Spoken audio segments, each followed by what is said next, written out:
घने जंगल के बीचों बीच एक छोटा सा गांव था, सूरजपुर। ये गांव बाकी गांव जैसा बिल्कुल नहीं था। यहाँ के लोग और जंगल के जानवर एक दूसरे से बहुत करीब थे, लेकिन फिर भी उनके बीच एक अदृश्य दीवार थी।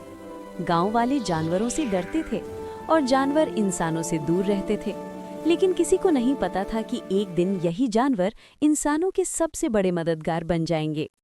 सूरजपुर के पास का जंगल बहुत खास था। उसमें बड़े बड़े पेड़, चमकती नदी और तरह तरह के जानवर रहते थे। शेर, हाथी, बंदर, खरगोश, पक्षी, सब। लेकिन उस जंगल में एक रहस्य भी छुपा था। कहा जाता था कि जंगल के बीच में एक पुराना पेड़ है, ज्ञान वृक्ष, जिसके पास अजीब शक्तियां थीं। कोई भी जानवर अगर सच्चे दिल से उस पेड़ से कुछ मांगे तो उसकी इच्छा पूरी हो जाती थी। लेकिन इस बात को सिर्फ जानवर ही जानते थे, इंसान नहीं। जंगल में एक समझदार हाथी रहता था, गजू। गजू बाकी जानवरों से अलग था।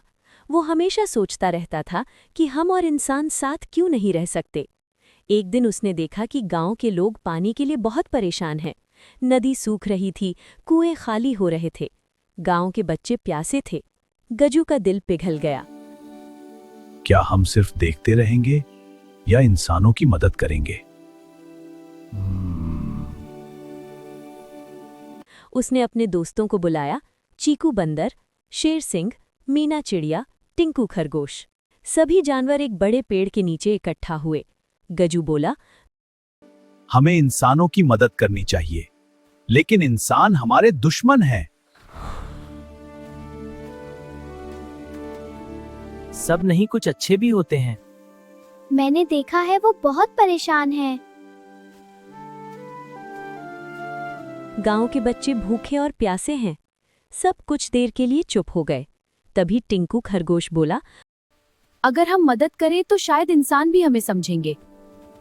हाँ, तुम ठीक कह रहे हो, तो फैसला हो गया, हम इंसानों की मदद करेंगे। भी जानवर ज्ञान वृक्ष के पास पहुंचे। गजू ने आंखें बंद की और कहा, हे ज्ञान वृक्ष, हमें ऐसी शक्ति दो कि हम इंसानों की मदद कर सकें। हवा तेज चलने लगी और फिर चमत्कार हुआ। जानवरों को इंसानों की भाषा समझ में आने लगी और वे खुद भी इंसानों की तरह सोचने लगे। अगले दिन गजू और उसके दोस्त गांव की ओर बढ़े।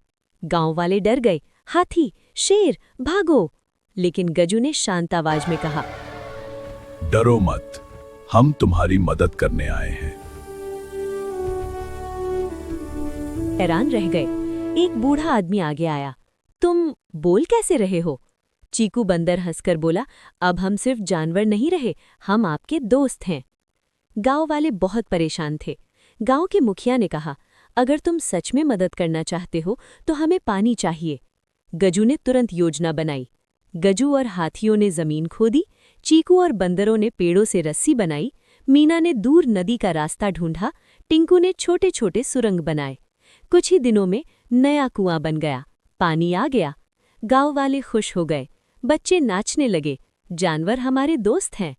पहली बार इंसानों और जानवरों ने साथ मिलकर काम किया था। लेकिन ये तो बस शुरुआत थी।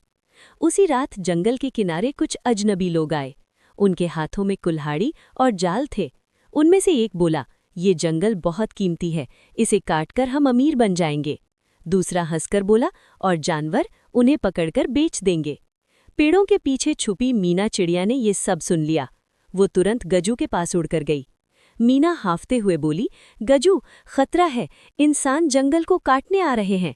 गजू का चेहरा गंभीर हो गया। अब असली परीक्षा शुरू होती है। क्या जानवर इंसानों को बचा पाएंगे? क्या गांव वाले उनका साथ देंगे? रात गहरी हो चुकी थी। जंगल में ठंडी हवा चल रही थी, लेकिन आज उस हवा में डर घुला हुआ था। मीना चिड़िया तेजी से उड़ते हुए गजू और बाकी जानवरों के पास पहुंची। उसकी सांसें तेज चल रही थीं। गजू, बहुत बड़ा खतरा है। पहले शांत हो जाओ मीना, फिर बताओ क्या हुआ। कुछ इंसान जंगल के किनारे आए हैं। उनके पास कुल्हाड़ियां और जाल हैं। वो जंगल काटना चाहते हैं और हमें पकड़ना भी। मैंने कहा था, इंसान कभी नहीं बदलेंगे। हमने उनकी मदद की और वो हमें ही नुकसान पहुंचाना चाहते हैं। अब क्या होगा? क्या वो हमें पकड़ लेंगे? नहीं, इस बार हम डरेंगे नहीं, हम अपने घर की रक्षा करेंगे। डरना नहीं है, हमें समझदारी से उन्हें रोकना होगा। वो लोग आज रात ही जंगल में अंदर आने वाले हैं। गजू ने तुरंत योजना बनाई।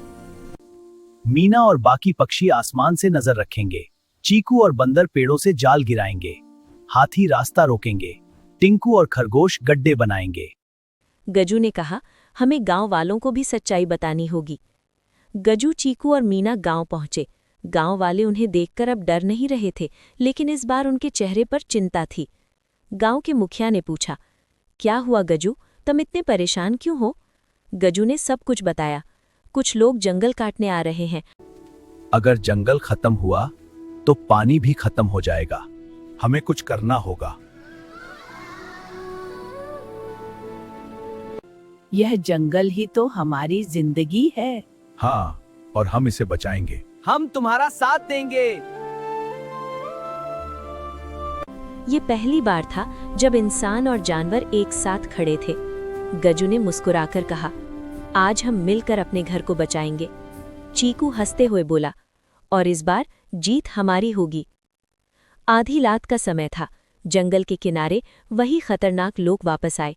उनके हाथों में टॉर्च, कुल्हाड़ियां और जाल थे। आज पूरा जंगल साफ कर देंगे।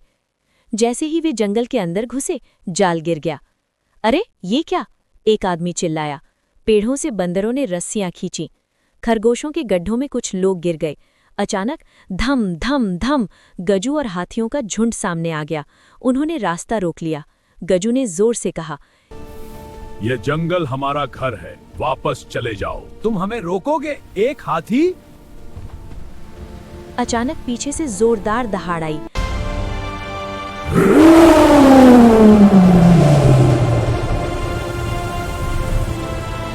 शेर, सिंह और बाकी जानवर भी आ गए। अब इंसान डर गए। कुछ लोग भागने लगे, लेकिन उनका नेता अभी भी खड़ा था। उसने जाल उठाया और गजू की ओर फेंका। सावधान! मीना चिल्लाई। गजू बच गया, लेकिन स्थिति गंभीर थी। तभी, रुको! गांव वाले मशाले लेकर दौड़ते हुए आए। मुखिया ने कहा, ये जंगल हमारा भी है, हम इसे बर्बाद नहीं होने देंगे। अब हालात बदल गए थे। इंसान और जानवर साथ खड़े थे। विलन ने चारों ओर देखा। हर तरफ जानवर, हर तरफ गांव वाले। वो डर गया। भागो यहां से! वो चिल्लाया। कुछ ही देर में सभी भाग गए। जंगल में शांति लौट आई। सबने राहत की सांस ली। चीकू बोला, हम जीत गए। लेकिन गजू अभी भी सोच में था। मीना ने पूछा, क्या हुआ गजू? गजू ने धीरे से कहा, ये तो बस शुरुआत है, वो लोग वापस आ सकते हैं। अगले दिन गांव और जंगल के बीच एक बड़ी बैठक हुई। मुखिया ने कहा, अब हम इस जंगल की रक्षा मिलकर करेंगे। सबने हामी भरी। एक नया नियम बना। जंगल और गांव अब एक परिवार हैं।